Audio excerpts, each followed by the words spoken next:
Introdução ao estudo da TCC, parte 3, o mapa do tesouro, a conceituação cognitiva de caso. Imagine um cirurgião que abre um paciente sem ter visto um raio-x, uma ressonância ou sem saber o histórico médico. Ele apenas vê o que encontra e corta. Isso seria negligência criminal. No entanto, na psicoterapia, muitos profissionais operam exatamente assim. Ouvem a queixa da semana, aplicam uma técnica aleatória e torcem para funcionar. Isso não é tratamento, isso é improviso. Judith Beck nos ensina que a diferença entre um conversador amigo e um terapeuta cognitivo comportamental de elite reside em uma única ferramenta, a conceituação cognitiva de caso. Se a aliança terapêutica que falamos na parte 2 é o veículo e a estrada, a conceituação cognitiva de caso é o GPS de alta precisão. É ela que transforma um amontoado de queixas desconexas do tipo estou triste, briguei com meu chefe, não durmo, em uma narrativa coerente que explica por que o paciente funciona como funciona. Nesse estudo, vamos desenhar esse mapa, vamos aprender a olhar para além do sintoma e enxergar a arquitetura da mente humana. Eu sou Jefferson Grem, estudante de psicologia e seu parceiro na busca pelo conhecimento da ciência da psicologia. Vamos então continuar o nosso mergulho no conhecimento da terapia cognitivo-comportamental. Mas o que é a conceituação de caso? A conceituação não é apenas um diagnóstico. Por exemplo, depressão maior. O diagnóstico é um rótulo. A conceituação é uma história funcional. A definição de Beck é que a conceituação cognitiva é um processo contínuo de formular hipóteses sobre o paciente para entender suas crenças, comportamentos e reações emocionais. Ela responde à pergunta de ouro: por que, logicamente, essa pessoa age desta maneira neste momento? Na TCC, partimos do princípio de que ninguém é louco.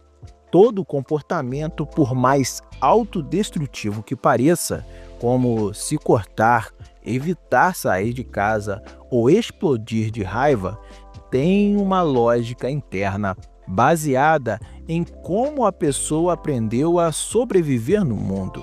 A conceituação é o ato de decifrar essa lógica. É como montar um quebra-cabeça de 1000 peças. No início, temos apenas fragmentos de cor e forma. À medida que encaixamos as peças, a história de vida, crenças, gatilhos, a imagem da pessoa se revela. A arqueologia da mente, os 3 níveis da cognição. Para desenhar esse mapa, precisamos escavar. Judith Beck organiza a mente em 3 camadas de profundidade, que funcionam como as camadas da Terra. Vamos da superfície ao núcleo. A superfície, pensamentos automáticos, o fluxo do rio, são as palavras ou imagens que pipocam na nossa mente em situações específicas. As características são rápidos, espontâneos e muitas vezes não notados.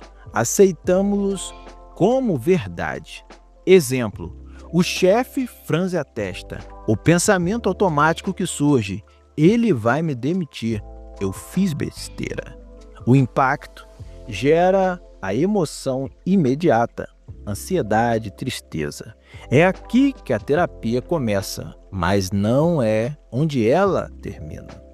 O manto, crenças intermediárias, as regras do jogo. Abaixo dos pensamentos automáticos vivem as regras, atitudes e pressupostos. São as leis que o paciente criou para navegar na vida e se proteger da dor. Geralmente aparecem na forma de se, então. Exemplo: se eu for perfeito, serei aceito. Se eu cometer um erro, serei rejeitado e humilhado. A função disso, elas ditam como vivemos. Um paciente perfeccionista não gosta de trabalhar demais.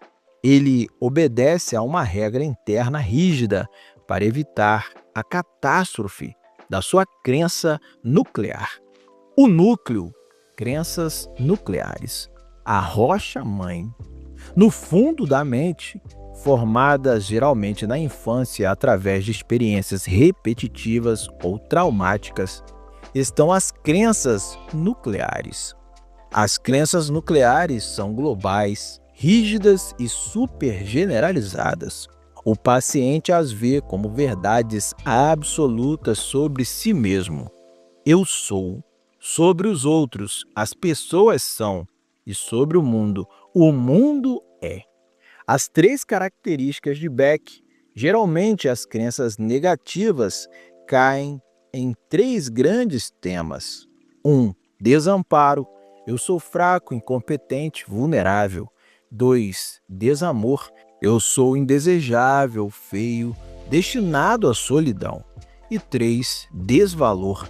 Eu sou mau, tóxico, um lixo. A mecânica da sobrevivência. Estratégias compensatórias. Aqui está o ponto onde a conceituação de caso brilha e gera empatia profunda. Se um paciente acredita no fundo da alma que é incompetente, é a crença nuclear de desamparo, como ele sobrevive? Ele não pode acordar todo dia sentindo-se um fracasso. Ele desenvolve estratégias compensatórias. São comportamentos para lidar com a crença dolorosa. Beck identifica padrões comuns: manutenção, render-se. O paciente age como se a crença fosse verdade. Exemplo: não estuda para a prova porque já sabe que vai falhar. Evitação, fugir. O paciente foge de situações que ativariam a crença. Exemplo: nunca aceita desafios profissionais para não provar sua incompetência. Supercompensação, lutar contra. O paciente age de forma oposta à crença, muitas vezes de maneira extrema. Exemplo: tornar-se um workaholic, perfeccionista, que trabalha 14 horas por dia para provar que não é incompetente. O comportamento problemático do paciente, por exemplo, o perfeccionismo exaustivo, é, na verdade, sua armadura. Se tentarmos tirar essa armadura sem tratar a ferida por baixo, que é a crença, o paciente entrará em pânico. O diagrama de conceituação cognitiva, o mapa visual. Judith Beck propõe colocar tudo isso no papel. O diagrama da conceituação cognitiva é uma ferramenta visual que conecta dados relevantes da infância, onde a semente foi plantada. Por exemplo, um pai crítico, bullying na escola, crença nuclear, a planta que nasceu, eu sou inadequado. As crenças intermediárias, que são os galhos, tenho que agradar a todos. E as estratégias compensatórias, as folhas e frutos, dizer sim para tudo, sorrir mesmo estando triste. Quando mostramos esse diagrama ao paciente, acontece um momento mágico. O caos vira ordem. O paciente olha e diz: meu Deus, então é por isso que eu faço isso dessa maneira. Não é porque sou louco, é porque aprendi a ser assim. Isso retira a culpa e traz esperança. O que foi aprendido pode ser desaprendido. Metáfora didática: a árvore da vida mental. Para explicar isso ao paciente, use a metáfora da árvore. As raízes são as crenças nucleares. Estão debaixo da terra, invisíveis, mas nutrem tudo. Se a raiz é "eu sou fraco", a árvore será frágil. O tronco são as crenças intermediárias, as regras. Elas dão estrutura. Por exemplo, para não quebrar, eu preciso ser rígido. Os galhos e folhas são os pensamentos automáticos. São o que vemos balançando com o vento, as situações do dia a dia.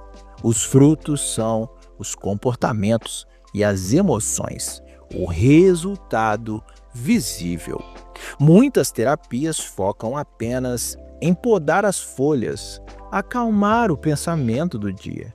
A TCC de Beck poda as folhas para alívio imediato, mas, simultaneamente, cava para tratar a raiz. Se não tratarmos a raiz, as folhas tóxicas crescerão novamente na próxima primavera. Mas atenção, uma advertência crucial de Judith Beck é que a conceituação nunca está pronta. Ela é uma hipótese em evolução. Na primeira sessão, temos um esboço a lápis.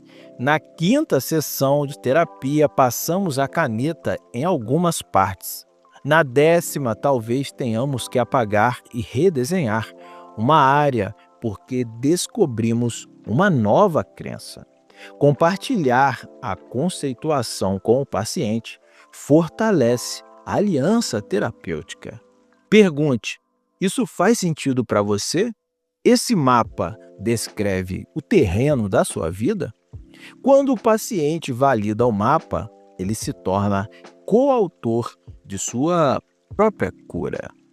Agora temos tudo: a teoria, TCC, a equipe, aliança terapêutica, o mapa detalhado do território e do destino, que é a conceituação de caso. Mas como caminhamos? Como impedimos que a sessão de terapia vire apenas um bate-papo desestruturado sobre as novidades da semana? Como garantimos que cada minuto da sessão nos leve um passo adiante nesse mapa, em vez de andarmos em círculos? A resposta está na arquitetura do tempo.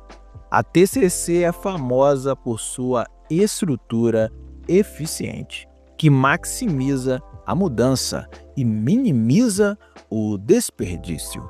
Eu sou Jefferson Grem, estudante de psicologia, e convido você a se preparar para descobrir como orquestrar essa sinfonia, pois no nosso próximo vídeo, que é a parte 4, estudaremos a estrutura da sessão, o ritmo da mudança. Fique comigo, esse é o seu canal de estudo profundo da ciência da psicologia. Já te aguardo no nosso próximo estudo.